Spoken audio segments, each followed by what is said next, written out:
नमस्कार विद्यार्थी मित्रांनो, तुम्हा सर्वांचं मिस्टर प्रोफेसर या यूट्यूब चॅनल मी स्वागत करतो. आजच्या या व्हिडिओमध्ये तुमचे जे काही पर्सेंटाईल आहे, तुमच्या पर्सेंटाईलनुसार बेस्ट कॉलेजची लिस्ट कशी तयार करायची, तर या व्हिडिओमध्ये मी सविस्तर तुम्हाला म्हणजे आयडिया सांगण्याचा प्रयत्न करणार आहे. ठीक आहे, अतिशय सोपं. बघा, सर्वात प्रथम ही एक्सेल शीट राहणं तुमच्याकडे महत्त्वाचं आहे. ठीक आहे, आफ्टर दॅट तुमच्याकडे बघा ही कट ऑफ लिस्ट राहणं महत्त्वाचं आहे. ही लास्ट इयरचं कॅप राऊंड पहिल्याची कट ऑफ लिस्ट आहे आणि त्यानंतर सीट मॅट्रिक्स महत्त्वाचं आहे की आपल्या कॅटेगरीनुसार एखाद्या पर्टिक्युलर कॉलेजमध्ये किती जागा आहे, या सगळ्या गोष्टी इथे सांगतात. जसं की बघा, government college of engineering Amravati, तर इथे बघा जो काही ब्रांच आहे, समजा सिव्हिल ब्रांच आहे, तर इथे जो काही कॅपॅसिटी इंटेक कॅपॅसिटी 60 आहे. तर मग समजा एस सी कॅटेगरीचा आहे. एस सी कॅटेगरीमध्ये बघा जनरलला 6 आणि लेडीजला 2.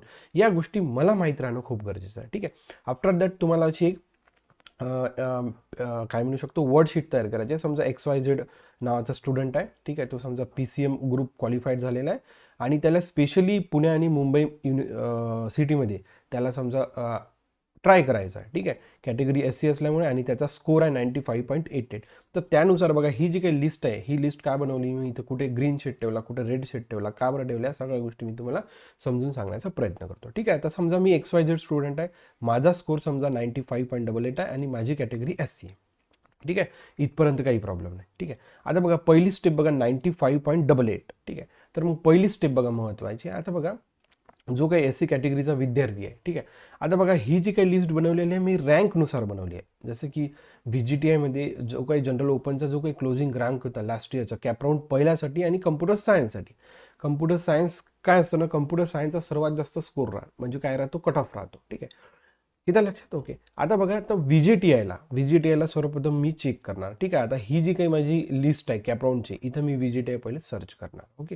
After that me VGTI seat मॅट्रिक्समध्ये पण सर्च करून ठेवणार की माझ्या पर्टिक्युलर कॅटेगरीचे तिथे किती समजा सीट वगैरे वॅकंट आहे, हे मला सगळ्या गोष्टी तिथनं कळल्या पाहिजे. ठीक आहे, आता बघा आपण VGTIला आलो. आता मला माहीत आहे की मला किती, माझा जो काही स्कोर आहे तो किती, 95.88. ठीक आहे, आता बघा पहिले VGTIला गेलो. ठीक आहे, माझी समजा SC कॅटेगरी आहे आणि सिव्हिल इंजिनिअरिंग 95.88 आहे, म्हणजे सिव्हिल इंजिनिअरिंग मला पॉसिबल आहे. ठीक आहे, मग मी काय केलं, हे VGTI कॉपी केलं, सिव्हिल इंजिनिअर कॉपी केलं आणि हे या 3 गोष्टी कॉपी केल्या आणि इथं काय केलं, मी पेस्ट केला. जसं की बघा, तुम्ही बघू शकता बघा 95.88 माझा स्कोर होता. VGTIचं सिव्हिल मला लागण्याचे चान्सेस दिसले. बघा जी काही क्लोजिंग रँक पाहिजे होती ती 16,503. आणि जो काही क्लोजिंग पर्सेंटाईल पाहिजे होता 95.25. बघा पॉईंट नंतर इथं 2 डिजिट 25 दिसते, मला 8 डबल डिजिट आहे, म्हणजे इथं पॉसिबल आहे, म्हणून बघा मी ग्रीन शेड करून ठेवलेलं आहे. ठीक आहे, आफ्टर दॅट बघा नेक्स्ट ब्रँच बघा तिथली कम्प्युटर पॉसिबल वाटतच नाही, कारण की कम्प्युटरला किती दिसते इथे, 1 मिनिट. ठीक आहे, कम्प्युटर पॉसिबल वाटच नाही कारण की 98 आहे, माझा 95 स्कोर आहे. कम्प्युटर पण पॉसिबल नाही, इन्फॉर्मेशन टेक्नॉलॉजी पण पॉसिबल नाही, परंतु इलेक्ट्रिक मला पॉसिबल दिसते. इथं लक्षात. 96 पॉईंट समथिंग आहे. 96.65 आहे, परंतु माझा स्कोर किती, 95.88. परंतु ट्राय करायला काही हरकत नाही. इथं लक्षात, कारण की बराच फरक आहे. बघा जसं की बघा, आता तुम्ही बघू शकता इथे 95.25 पर्सेंटाईल होते, इथे 96.65. म्हणजे जो काही या दोन पर्सेंटाईलमध्ये फरक आहे 1 पॉईंट समथिंगचाच आहे, परंतु 1 पॉईंट समथिंगचा फरक राहिला असलाही तरी बघा रँकमध्ये किती फरक पडला. इथं 16,000 रँक पाहिजे होती, इथं 11,000 रँक पाहिजे होती. म्हणजे माझे चान्सेस कमी आहे, तरी पण 4-5 हजारचा फरक दिसतो. बघा इथे 16,000 आहे, इथे 11,000 आहे, तरी पण मी ह्यात टाकणार. तरी पण मी इलेक्ट्रिकल ट्राय करणार. कारण की खूप फरक नाही आहे फरक तर आहेच, कारण की बघा एका पर्सेंटाईलमुळे 5,000 रँकचा तुम्हाला चेंजेस दिसतो. ठीक आहे, म्हणजे ॲक्च्युअल आता हा जो विद्यार्थी आहे XYZ, ज्याची 95.88 आहे, याची रँक 16 किंवा 17,000 येण्याचे चान्सेस आहे. जेव्हा 95.25 पर्सेंटाईल होता तेव्हा रँक समथिंग एवढी होती. ठीक आहे, नाही माझे याच्यापेक्षा थोडे पर्सेंटाईल जास्तच आहे, त्याच्यामुळे माझी 16,000 ते 15,000च्या मदत रँक राहण्याचे चान्सेस आहे. अजूनही मला रँक आलेलं नाही. जेव्हा CETचं कॅपराऊंडचा जो काही टॅब आहे तो ॲक्टिव्ह होणार, तेव्हा प्रोव्हिजनल लिस्ट, मेरिट लिस्ट आणि फायनल मेरिट लिस्ट लागणार, तेव्हा माझी रँक मला कळणार. ठीक आहे, त्याच्यामुळे मी सेकंडवर इलेक्ट्रिकल ठेवलं. ठीक आहे, तर थर्डवर मला मेकॅनिकल बघायचं आहे. बघा इलेक्ट्रॉनिक्समध्ये लागण्याचे चान्सेस नाही, इलेक्ट्रॉनिक्स इंजिनिअरमध्ये पण लागण्याचे चान्सेस नाही, परंतु मेकॅनिकलमध्ये चान्सेस दिसते, परंतु कमी आहे. कारण की बघा मेकॅनिकलला 96.59 आणि मला पाहिजे मला आहे 95.88, म्हणून मी त्याला रेड शेडमध्ये ठेवला. ठीक आहे, चान्सेस सर कमीच आहे. ठीक आहे, आफ्टर दॅट बघा नेक्स्ट ब्रँच चेक करूया आपण. बघा प्रोडक्शन 94 आहे, मला 95 आहे, म्हणजे टोटली पॉसिबल आहे. बघा प्रोडक्शन इंजिनियरला 94.11 आहे, मला 95.88 आहे, म्हणजे पूर्ण ग्रीन शेडमध्ये आला, म्हणजे इथे लागण्याचे माझे चान्सेस जास्त झाले आहे. ठीक आहे. आफ्टर दॅट बघा टेक्स्टाईल पण 92च आहे आणि मला आहे 95, म्हणजे टेक्स्टाईलमध्ये पण पॉसिबिलिटी आहे म्हणजे आहे. ठीक आहे. नेक्स्ट आता बघा इथं पॉसिबिलिटी होत्या, त्यानंतर आपण CUP चेक करायचं आहे. ठीक आहे. आता आपण बघा दोन्ही ठिकाणी CUP आपल्याला टाकावं लागणार. हां, त्या अगोदर आपल्याला एक गोष्ट चेक करायची राहिली ना, सीट मॅट्रिक्स. ठीक आहे. आता बघा माझा सिव्हिलमध्ये लागण्याचे चान्सेस माझे होते, तर मी आता जेंट्स असल्यामुळे, समजा मी जेंट्स आहे, तर जेंट्स असल्यामुळे मला बघा तिथे 6 सीट्स अवेलेबल दिसते.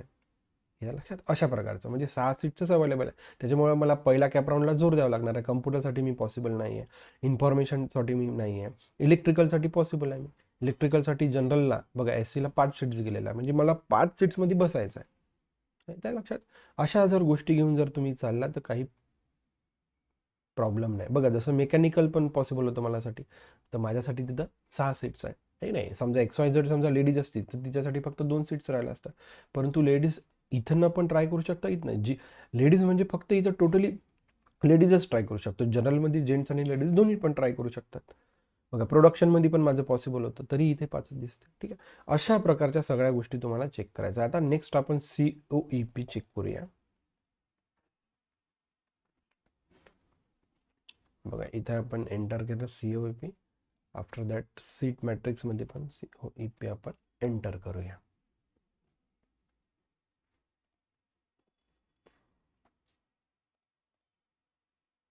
इथं सर्चिंग सुरू झालं, इथे पण सर्चिंग सुरू व्हायला पाहिजे ना.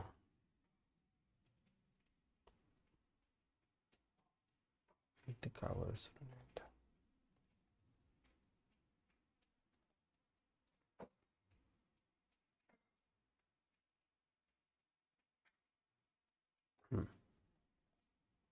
ठीक आहे. COEP बघा इथं सर्च झालेलं दिसतं.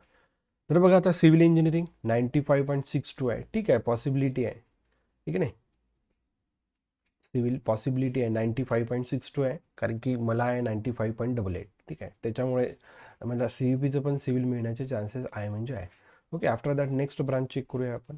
कम्प्युटर सायन्स पॉसिबलच नाही 98. ठीक आहे नाही, इलेक्ट्रिकल पॉसिबलच नाही 97, इलेक्ट्रॉनिक्स पॉसिबलच नाही 98. ठीक आहे. अशा एक एक गोष्टी क्रॉस चेक करत जायच्या आहे तुम्हाला.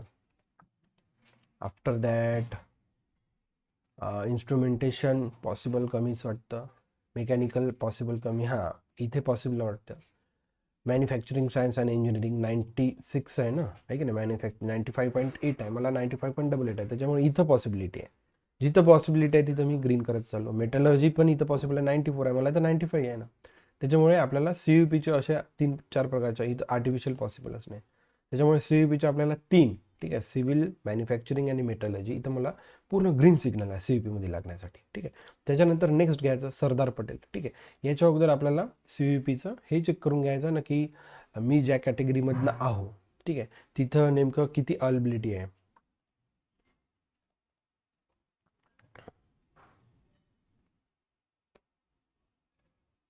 ॲक्च्युली तिथं किती अवेलेबिलिटी आहे, आपण तोपर्यंत इकडं सरदार पटेल इन्स्टिट्यूटचं सर्च करून ठेवून देऊया. या सगळ्या गोष्टी राहतात. अशा जर गोष्टी तुम्ही जर चेक करण्याचा प्रयत्न केला तर तिथे तुमची पॉसिबिलिटी येणार. ठीक आहे. CUP बघा आता सिव्हिलला, जनरलला सॉरी SCमधून जनरलला 9 सीट्स इथं अवेलेबल होत्या, म्हणजे इथं सीट्स जास्त आहे. आपण आत्तापर्यंत जो बघितला VGT आहे तिथल्यापेक्षा इथं मला सीट जास्त आहे सिव्हिलमध्ये. मे बी तिथला इंटेक VGTIचा इंटेक 60चा होता. इथं लक्षात सीट्स काय बरं वाढला, VGTIचा जो काही इंटेक्ट आहे तो 60चा होता. CUP कुठे गेलं रे बा, खाली असं.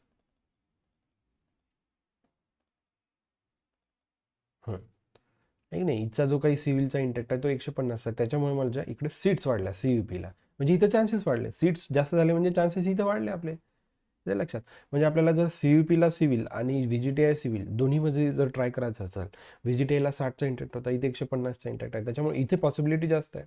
इथं लक्षात, या सगळ्या गोष्टी अशा जर तुम्ही गृहीत पकडल्या, कम्प्युटर सायन्स माझ्यासाठी नव्हतं, इलेक्ट्रिकल माझ्यासाठी नव्हतं, इलेक्ट्रॉनिक्स नव्हतं, इन्स्ट्रुमेंटेशन नव्हतं, मेकॅनिकल नव्हतं, हां इथे पॉसिबल होतं. इथं 6च इंटेक्ट आहे, त्याच्यामुळे इथं 75चा आहे, त्याच्यामुळे मग इथे माझ्यासाठी इथे 7 जागा आहे. इथे लक्षात अशा प्रकारे तुम्हाला अभ्यास करायचा आहे. ठीक आहे. नेक्स्ट बघा आपण Sardar Patel institute of technology Andheri Mumbai. इथे बघा कम्प्युटर सायन्स पॉसिबल नाही, कम्प्युटर इंजिनिअरिंग पॉसिबल नाही, इलेक्ट्रॉनिक्स पॉसिबल 96.66 आहे. ठीक आहे, त्याच्यामुळे आपण टाकू शकतो. ठीक आहे, 96.66 घेतलं इलेक्ट्रॉनिक्स अँड टेलिकम्युनिकेशन. ओके, तरी पण कारण की जी काय रँक लागणार आहे ती 11,000 समथिंग आणि माझी जी काय रँक आहे ती 15,000 ते 16,000च्या इन बिटवीन येण्याचे चान्सेस आहे. त्याच्यामुळे इथं पॉसिबिलिटी कमीच आहे. त्याच्यामुळे शेड जर तुम्ही बघितला तर तो शेड तिथे रेड शेड आहे, त्याच्यामुळे पॉसिबिलिटी कमी आहे. येतं लक्षात. अशा प्रकारे जर प्रयत्न केला आणि अशी लिस्ट तुम्हाला तयार करायची आहे. नेक्स्ट आहे बघा विश्वकर्मा इन्स्टिट्यूट ऑफ टेक्नॉलॉजी. इथे इन्फॉर्मेशन टेक्नॉलॉजीला जी काही रँक पाहिजे ती 18,000 पाहिजे. माझी 15 ते 16च्या मधात आहे आणि जी काही पर्सेंटाईल आहे ते 94 आहे. म्हणजे इथे टोटल कन्फर्मचे चान्स आहे. बघा कम्प्युटर इंजिनिअरिंगला पण माझे लागण्याचे चान्सेस आहे. 95.64 कट ऑफ होता, माझा आहे 95.88. म्हणजे VITला आणि after that Pimpri Chinchwad college of engineering इथे कम्प्युटर सायन्स आणि इन्फॉर्मेशन टेक्नॉलॉजी या ब्रांचेस मला मिळण्याचे चान्स आहे. काय होतं ना आता बघा VIT आणि पिंपरी चिंचवडच्या याहीपेक्षा VGT आणि CUP यांच्याहीपेक्षा वरचे कॉलेजेस आहेत. इथं लक्षात ओके. त्याच्यामुळे पहिले VGTला CUPला काय मिळू शकते आणि काय नाही. जसं आता एखाद्या विद्यार्थ्याला समजा कम्प्युटर सायन्सच पाहिजे, मग त्याला VGT आहे CUP या सगळ्या गोष्टी स्किप करावं लागणार. त्याला जर कम्प्युटर सायन्सच पाहिजे तर त्याला VIT आणि पिंपरी चिंचवड ऑफ एज्युकेशन मिळण्याचे चान्सेस तुम्हाला जास्त आहे. कारण की आपल्याला इथं क्लिअर कट समजत आहे. याच्या लक्षात. अशा प्रकारचे जर तुम्ही लिस्ट बनवले तर काही मोठी गोष्ट नाही. ठीक आहे. तुम्हाला या सर्व गोष्टींसाठी बेस्ट ऑफ लक. आणि तुम्हाला जर आपलं हा व्हिडिओ आवडला असेल तर नक्कीच मिस्टर प्रोफेसर हे यूट्यूब चॅनलला लाईक करा, शेअर करा आणि सबस्क्राईब करा. So thank you for watching. See in the next video.